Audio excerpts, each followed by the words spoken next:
नमस्कार दोस्तों, सामान्य ज्ञान परिवार में आपका स्वागत है। मैं सतीश दैया आपका जनरल साइंस में स्वागत करता हूं। हमने लास्ट क्लास में आनुवंशिकी को पढ़ा था। आनुवंशिकी का मतलब होता है जीवों के गुणों का एक पीढ़ी से दूसरे पीढ़ी में जाना। गुणों का एक पीढ़ी से दूसरे पीढ़ी में जाना आनुवंशिकी कहलाता है। आनुवंशिकी के पिता किसे कहा जाता है? ग्रेगर जॉन मेंडल को आनुवंशिकी का पिता कहा जाता है। Father of genetics Gregor John Mendel. Gregor John Mendel ने किस पर प्रयोग किया था? मटर के पौधे पर। कौन सा मटर? उद्यान मटर। वैज्ञानिक नाम क्या होता है उद्यान मटर का? पाइसम सैटाइवम। पाइसम सैटाइवम उद्यान मटर पर उन्होंने प्रयोग किया था। कितने लक्षणों को लेकर प्रयोग किया गया था? 7 जोड़ी विपर्यासी लक्षणों को लिया गया था। मेंडल ने 7 जोड़ी विपर्यासी लक्षण लिए और उन्होंने प्रयोग किया। उन्होंने 2 प्रकार का संकरण करवाया। मेंडल का जो संकरण है वो 2 प्रकार का था। कौन कौन सा था? सबसे पहले पढ़ेंगे एक संकरण। जो सबसे पहला जो संकरण था वो एक संकर संकरण था। एक संकर संकरण का मतलब क्या होता है? एक का मतलब एक संकर संकरण का मतलब है एक जोड़ी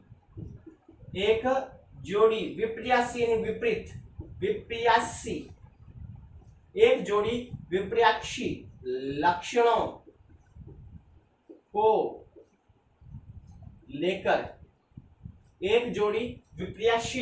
को लेकर करवाया गया क्रॉस एक संकर संकरण कहलाता है।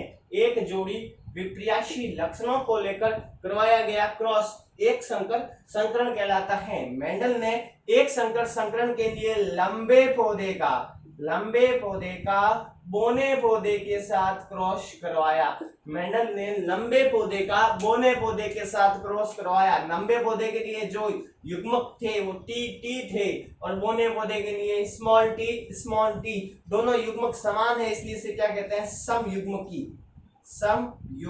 दोनों युग्मक समान है इसलिए क्या कहते हैं? समयुग्मकी। लंबे और समयुग्मकी बोने पौधे लिए और अगर इसका आपस में क्रॉस कराया तो जो F1 पीढ़ी प्राप्त हुई, F1 पीढ़ी में सभी पौधे क्या प्राप्त हुए? लंबे प्राप्त हुए। कैसे प्राप्त हुए?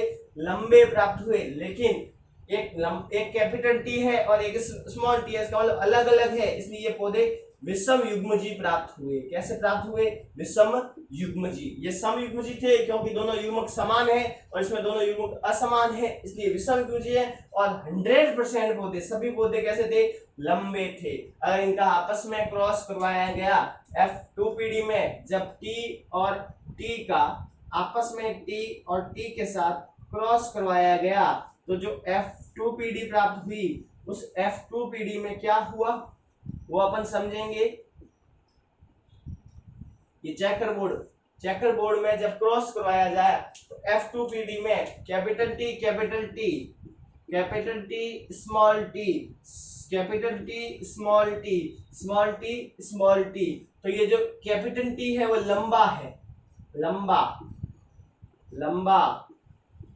लंबा और ये क्या हुआ? बोना। तो इसमें जो F1 पीढ़ी है उसमें एक संकर संकरण में मोस्टली प्रश्न बनता है यहां से लक्षण अनुपात क्या था? लक्षण अनुपात था वो क्या था? देखना 1, 2 और 3 पौधे लंबे हैं। दिख रहा है आपको? 3 पौधे लंबे हैं, 1, 2 और 3। तो एक बोना क्या है? बोना।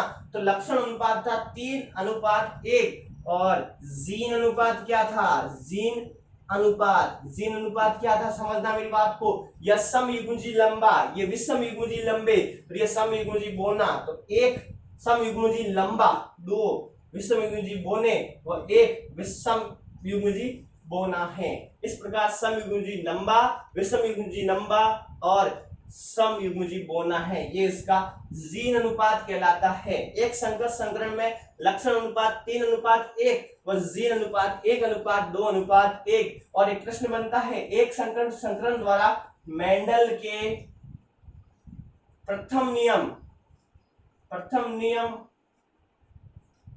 प्रभाविता के नियम की व्याख्या की जाती है, एक संकट संकरण द्वारा मेंडल के प्रथम नियम प्रभाविता के नियम की व्याख्या की जाती है।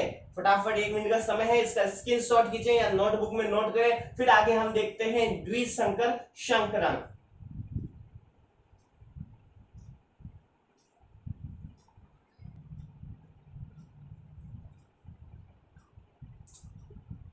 अगला जो हमारा टॉपिक होगा वो होगा द्विसंकर संकरण। द्विसंकर संकरण का मतलब क्या होता है? द्वि का मतलब होता है दो जोड़ी विपर्यासी लक्षणों को लेकर अगर संकरण करवाया जाए तो उसे द्विसंकर संकरण कहते हैं। दो जोड़ी, विपर्यासी का मतलब होता है विपरीत लक्षण।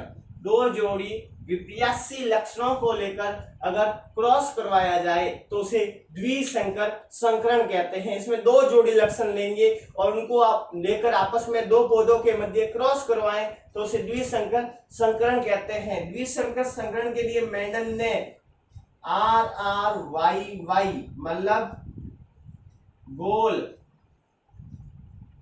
पीले पौधे का cross RRYY, small r y, हरे झुर्रीदार बीज वाले पौधे के साथ क्रॉस करवाया। अगर मेंडल ने गोल पीले बीज वाले पौधे का हरे झुर्रीदार बीज वाले पौधे के मध्य क्रॉस करवाया तो जो F1 पीढ़ी प्राप्त हुई उस F1 पीढ़ी में R small r capital Y small y मतलब गोल पीले पौधे प्राप्त हुए। लेकिन ये कैसे हुए? विषम युग्मजी। क्यों? क्योंकि इसमें युग्मज है वो अलग अलग है। इसमें युग्मज कैसे है? अलग अलग है। और सभी पौधे 100% विषम युग्मजी गोल पीले पौधे प्राप्त हुए।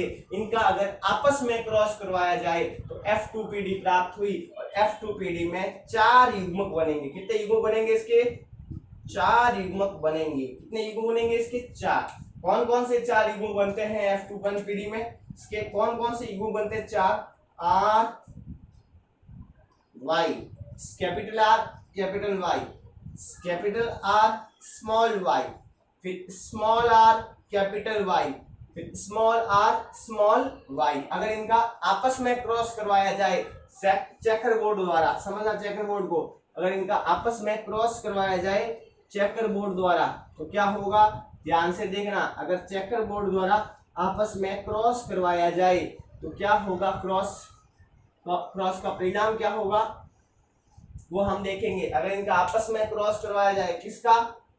R Y, R small y, small r capital Y, small r small y का अगर आपस में क्रॉस करवाया जाए, वापस देखना, capital R capital Y, capital R small y, small r capital Y, small r small y का क्रॉस करवाया जाए तो F1 पीढ़ी में क्या होगा? देखना ध्यान से, R R Y Y, दूसरा होगा R R R R capital Y small y, फिर इसका होगा capital R small r Y Y, R R Y Y। इस प्रकार R R Y और Y, इस प्रकार इसमें देखना R R capital Y small y, R R small y small y, फिर R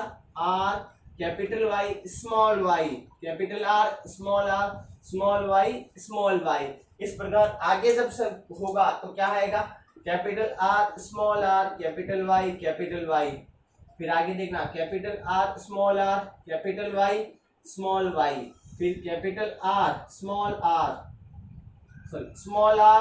small r capital Y capital Y, फिर आ गया small r capital Y small y, और लास्ट क्या आएगा वो ध्यान से देखना। लास्ट आएगा आपके capital R small r capital Y small y, फिर आएगा capital R small Y small Y, small R capital Y small Y, small R small Y small Y. इस प्रकार जो ये पौधे प्राप्त हुए इनका जो लक्षण अनुपात होगा वो मोस्टली प्रश्न पूछते हैं लक्षण अनुपात। जो लक्षण अनुपात होगा यहाँ से पूछा जाता है मेंडन के द्विसंकर संकरण में लक्षण अनुपात क्या आएगा। प्रश्न बनता है मेंडन के द्विसंकर संकर प्रयोग में लक्षण अनुपात क्या आएगा 9:3:3:1। लक्षण अनुपात आएगा 9:3:3:1 और जीन अनुपात आएगा आपके 12:1:12:24:12:1। मोबाइल नंबर याद रखना 12:24:12:1। 1:2:4:1:1:4:1:2:1:1:2:1। ये क्या होगा जीन अनुपात। लक्षण अनुपात होगा 9:3:3:1 और जीन अनुपात होगा 12:24:12:1। 1:2:4:1:1:2:1:1:1। इस प्रकार इनके लक्षण अनुपात और जीन अनुपात प्राप्त होते हैं। मेंडल का द्वितीय नियम व तृतीय नियम, स्वतंत्र अपव्यवहन का नियम, स्वतंत्र अपव्यूहन का नियम इस संकरण पर आधारित है। आपको पूछे मेंडल का स्वतंत्र अपव्यूहन का नियम किस संकरण पर आधारित है, द्विसंकर संकरण पर आधारित है। मेंडल का स्वतंत्र अपव्यूहन का नियम किस संकरण पर आधारित है, द्विसंकर संकरण पर आधारित है। और पृथक्करण का नियम भी एक संकर संकरण प्रयोग पर आधारित है। इस प्रकार मेंडल के प्रयोगों से निष्कर्ष निकलता है कि जीवों के जो गुण हैं वो एक पीढ़ी से दूसरे पीढ़ी में स्थानांतरित होते हैं। इसी को ही मेंडल ने आनुवंशिकी कहा। आनुवंशिकी का पिता ही ग्रेगस जॉन मेंडल को कहा जाता है। और जो भी साथी इस वीडियो को देख रहे हैं उनसे निवेदन है कि सामान्य ज्ञान परिवार के YouTube चैनल को सब्सक्राइब करें और ज्यादा से ज्यादा स्टूडेंट तक पहुंचाएं। हम बेसिक जो बनता है वो पढ़ा रहे हैं। नीट कांस्टेबल जितने भी जनरल साइंस के एग्जाम है उसमें जेनेटिक्स एक बहुत इंपॉर्टेंट पार्ट माना जाता है। बहुत सारे इंपॉर्टेंट क्वेश्चन अनुपात और ये मेंडल सामान्य नियम पूछे जाते हैं। अगर आप मेरे से जुड़ेंगे तो आपको मैं विश्वास दिलाता हूं आपके सारे क्वेश्चन को सॉल्व करवा दिया जाएगा। इसी के साथ आज की क्लास को हम समाप्त करते हैं।